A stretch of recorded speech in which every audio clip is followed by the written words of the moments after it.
Watertown's latest sewer project is set to be discussed at tonight's council meeting. 7 News reporter Gage Kilborn gives us a preview of what would happen if council decides to hire additional contractors to repair 8 sewer lines still in need of fixes.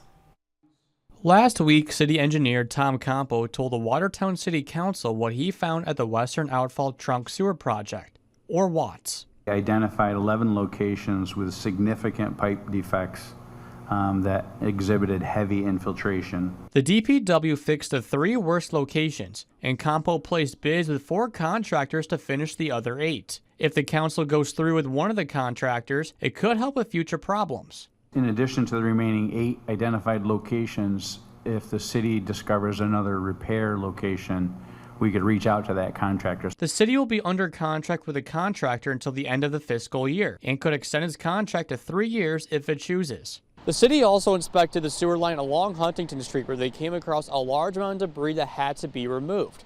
Exactly where? We do not know. But Campo believed it was perhaps a step in the right direction in preventing a major problem from occurring somewhere on the street.